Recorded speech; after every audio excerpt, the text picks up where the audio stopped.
Hey everybody, this is Rustin Rose with Metal Nation. We are joined today by Jason Ashcraft of Dire Peril and Helion Prime. How are you doing, man?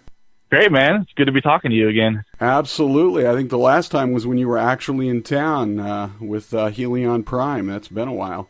Yeah, I was kind of thinking about the same thing. You have a lot happening this summer. 2 new albums, Terror of the Cybernetic Space Monster, which is out now, and the Extraterrestrial Compendium, which comes out on November 9th, next Friday. Helion Prime just completed a very successful tour alongside Unleash the Archers and Striker, and now you're about to hit the road with Dire Peril for a run with Seven Kingdoms. It must be difficult to wipe the grin off your face right about now. Right, yeah. You know, both bands being as busy as they are at the same exact time was definitely not planned, and I definitely won't want to do it again. It just sort of worked out that way. I mean, anyone who knows me, the Dire Peril album has been in the works for a while, so the fact that it just happened to be completed right when Helion Prime was doing the second album was pure accident. I even thought about holding it off until 2019, but I was like, I've been waiting 3 years. The people who were part of our Kickstarter have been waiting 3 years. I was like, I just cannot push it off anymore. So I'm doing my best to juggle both at the same time and not come off it, oh, look at me and all my stuff, you know? Well, we appreciate that you didn't hold it off. So, but before we jump into the new albums, tell us a bit about the recent tour, because it looked like there were a lot of sold-out shows. It was like a monster tour. It was incredible. I think every band was surprised, even Unleash the Archers. I don't think they expected the turnouts that we had gotten for the shows. I mean, within the first night, I remember hearing Brittany like, oh my God, we're almost out of hoodies, you know. Not a bad problem to have. Everyone did not anticipate the kind of turnout. I mean, Archers is doing fantastic right now, so it was an honor to be on this tour with them, you know, and Brittany and I, our friendship actually started with Dire Peril. So, I mean, it's just kind of coming full circle. She invited us on the tour, so of course we happily accepted it. And I'm glad we did it because, again, it was a very successful tour. So I think it, you know, did really well to bring a lot of new faces to Helion Prime who weren't familiar with us. The last 2 times Archers has come into town, I've opened for them, one with Peril, one with Prime, to nobody in a little tiny club. So to see 4 years later this, you know, it was fantastic. Every band was phenomenal, and I think that, you know, had a lot to do with it as well. Definitely not to knock any band on the tour, but it was just a strong lineup. It wasn't like a well-known headliner with a bunch of buy-on bands who nobody knows. Every band was strong. You know, Striker was incredible. They are really fun to watch live, really tight. And that was the cool thing just for me as a fan of the music. It was great watching both bands every night, you know. Like, it never got old, and I was like, oh, man, this song again. Like, it was awesome. Now, let's talk about Helion Prime first, because the new album, Terror of the Cybernetic Space Monster, is out. That is just such a classic name. Oh, yeah. So, the name, it's kind of funny. It's no secret with Helion Prime that I go for that more retro sort of sci-fi art and style. And so, you know, obviously we can't just keep doing self-titled albums forever. So I was like, all right, well, we need a title. And originally I was going to call it Terror of Sabon. I was like, you know, that's got a cool kind of old school vibe to it, you know, giant monster film. And Chad hated it from day one. He protested it. And I'm pretty sure none of the other guys liked it either. They just wouldn't tell me, you know. And then my buddy Carlos, who's kind of like the man behind the scenes, he openly protested against it. So jokingly, I was like, whatever, forget you guys. What about Terror of the Cybernetic Space Monster? Just trying to be silly, like, what's the most ridiculous thing I can think of? And everyone's like, you know what, I like that. And I was like, you know what, I actually like that more too. So it just stuck, and it became the title. Well, I love it, and I want to talk about the album, but real quick before we jump into that, you have a new vocalist, and I don't want to butcher his name. Is it pronounced Sozos? It is. It's pronounced exactly how it looks, yeah. So he was obviously unable to make the run with you, I think due to visa issues, because he's from Cyprus, I believe. But you managed to get the amazing Mary Zimmer to fill in. How did that come about? Yeah, so the thing with this tour, and that's something we struggled with because we got offered it, and unfortunately he couldn't do it. You know, being an American band, this is our first time bringing in someone foreign, and we never, you know, a visa honestly never crossed my mind because I never had to deal with it before. And you always hear the horror stories, so next time I'll definitely be a little more prepared. So when trying to do it, we were almost instantly denied because, you know, we tried like 2 months before the tour, and they're just like, no, it's not enough time. Like, sorry. So then there was that frustration of, okay, well, what do we do? Like, I mean, it's no secret, the singer dilemmas we've had in the past. So everyone, when it comes to singers, are always looking at us like, what's going on now, I swear it's not on purpose. But anyways, so it came down to this, like, okay, well, Sozos can't do it now. And we just did this new album with him. What do we do? And we ultimately, together, even with Sozos' blessing, decided, like, this is too good of a tour to pass up. Timing, the bands, the length, we would be really stupid to pass this up. So then it came down to, who can we get to fill it in? And I've been friends with Mary for a while, and she was my first choice. And it was funny because I really didn't think she'd go for it. And I was like, you know what?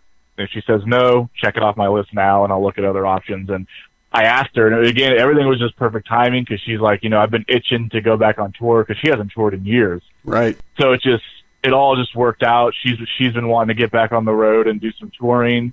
She had the availability, so it was like an instant yes from her, which was great for me. And it worked out. We all really got along with her really well. I mean, she killed it every night. She had great stage presence, so she's the perfect person we could have gotten to stand in for him. Well, again, I'm jealous I didn't even get a chance to see it, especially with Mary on vocals. It would have been a unique experience. But let's talk about the sophomore album, Terror of the Cybernetic Space Monster. How did Sozos change the dynamic of the new record, obviously besides the vocal change? Because if memory serves, you had much of the album written before he joined the band. Musically, the entire thing was done. And even lyrically, we were going to go in, and I was almost just going to be like, hey, we kind of need to start recording now, so I'm just going to have you sing what we write. Then him and I got talking, and it was sort of this, like, he was listening to the songs. He's like, oh, man, it's a bummer that I can't write anything because I hear some really cool ideas. So the first song him and I actually did together was The Human Equation. I was like, all right, well, show me what you got. And I was like, and if you think you can write the lyrics meeting the deadline, then I would prefer that you do it, because writing lyrics aren't my strong point. Like, I may get the general idea of the song, but putting them into, like, beautiful words, that's not what I'm good at. So I was like, if he can pull it off, I'd much prefer that. And then he sent me Human Equation, and I was just, like, blown away. I was like, yeah, dude, you're doing the lyrics for sure. And he's got a degree in physics, so he definitely fits right into your creative passion for science, too. Oh, like I said, it just worked out perfect. Like, when he told me that, I was like, of course you do. Why not? Welcome. So, the dynamics, like you said, besides the obvious, he definitely brings something different. He obviously has that more European sound, which some people have seemed to not enjoy about it, saying it makes it sound more like everybody else, but whatever. People are going to hate, I personally like it a lot. I think he's fantastic. And the thing is him and I have talked about it. I mean, this album was definitely rushed. I'm not trying to say that to knock us, but, it had been, 2015, we put the first album out, and I was just like, we need to get something new out. But I think for how fast we did it, I'm still pretty happy with the end product. And, I think with given the appropriate amount of time, Sozos and I can do something really fantastic together. And I think it's a great album, and it's sort of, the first song that caught my ear, obviously, was A King is Born, which is sort of, if I'm not losing my mind, a reimagining of Remnants of Stars. It kind of gives Sozos an opportunity to put his own stamp on a song that, tell us a little bit about that. Oh, and that's exactly what it is, because sort of the same situation with Remnants. He had just gotten signed to AFM. Heather had announced her departure, and I was like, all right, well, we need something. So I had written Remnants, but again, it was rushed, and I wasn't always happy with how it was done. Like, there was a lot of things musically I wanted to do different. And if you notice, like, the pre-chorus is completely different. The intro is slightly different. There's things added here and there. Like you said, it's a reimagining, definitely. It's more of how I always wanted it. And when we did the open auditions, one of the things we asked is for them to write their own lyrics to the music of Remnants, because more on, are you a good singer? I wanted to see what can you contribute as a songwriter. So that would give us a good idea. So Sozos did that. We have the Remnants of Stars Sozos version. But when doing the album, I just wanted to step away from Remnants altogether. That was that single. That's done. But I wanted to keep the music. And then we had this cool idea, because there's obviously the closing track, the 17-minute story of Sabot. So the lyrical theme of A King is Born is a prequel to that. So it kind of brings the album full circle. Yeah, and speaking of which, as you said, you close it out with this beastly 17-minute epic title track, a few guests helping out a la Avantasia. Give us some backstory on that one, because I think this is an older song of yours that you sort of gave new life to as well, so to speak. Yes, it's actually a Dire Peril song from way back in the day that never really, it's out. Like, you can even find it on Spotify, but, this is back in the day when Dire Peril wasn't doing a whole lot, and then we took that long hiatus, and I was always proud of the piece, and I wanted it to get more recognition, so I felt this would be a good time to do it, but this is the moment where I was going to say, I felt the album was rushed, because, they always say don't listen to reviews or what people say, but a lot of people have liked the epic, but a lot of things have been kind of said negative about it, and the thing is, though, there's a lot of things I agree with. Like, when it comes to rushing, I felt we definitely rushed that, and certain things should have had a little more attention paid to it, that I would have done with the epic. Because it's a really long piece, and a lot of things can get overlooked when you're doing something that big and trying to get it done really fast. One of the guests on Terror of the Cybernetic Space Monster was your tour mate and friend, Brittany Slays of Unleash the Archers, and she reprises her role on the new Dire Peril album on Queen of the Galaxy for the Extraterrestrial Compendium. Why did you choose to redo that track? When it comes to a lot of the older Dire Peril songs, you definitely look back at things you've written, almost 10 years ago, and you're like, oh, man, I've definitely become a little better songwriter since then. But that song I was always very happy with, and I always felt it deserved a re-recording, and it fit the theme of the new album, being based on the movie Barbarella. So when recording the debut for Dire Peril, I always knew I'd retrack that one. And, we actually just used the same vocal track she recorded back in 2012, and we just gave it a remix. Everything else was re-recorded, but those are the same vocal tracks that she did back in 2012. Well, because Brittany slays, right? Exactly. There was nothing she needed to change, so. Absolutely. And of course, where Helion Prime is science related, Dire Peril is more science fiction focused, and this album is an idea you've been churning around for quite a while. Tell us about this whole concept of this record. Yeah, well, the album's been in the works off and on for almost 3 years, and honestly, Helion Prime kind of getting a little more successful did play a big role in the album taking longer to get out, because I sort of had, all right, well, I gotta kind of do this Helion Prime thing right now, and that took a lot of my focus for a while. So it put even more on hiatus. But yeah, the idea with it is each song is based on a favorite sci-fi film of mine, and that concept's not new. I mean, Ari and Anthony Lucassen did it with Star One, but it was something really fun that I wanted to do. And if you sit at home all day and just I can't do this because someone's done it, I can't do this because someone's done it, then you're just never going to get anything done. When you think you have a really good idea, it's been done. Right. So you just got to take it and make it your own. That's what you got to do. And I like that. I always wanted to do it, so we did it. And because it's really fun doing an album like this, because you really just get to sit through and all right, well, you just watch your favorite movies, and that's work. And as always, your partner in crime, John Yellen, did just such an amazing job on the vocals. Yeah, I love what he did. So that was really cool. It just felt like this is always where Dire Peril needs to go. As it stands right now, it's kind of a two-piece. We joke that it's our Demons and Wizards thing, because it's no secret he's a huge Hansi fan, and I'm a big Schaefer fan, and then we made this together. So it's oh yeah, this is like our little mini Demons and Wizards.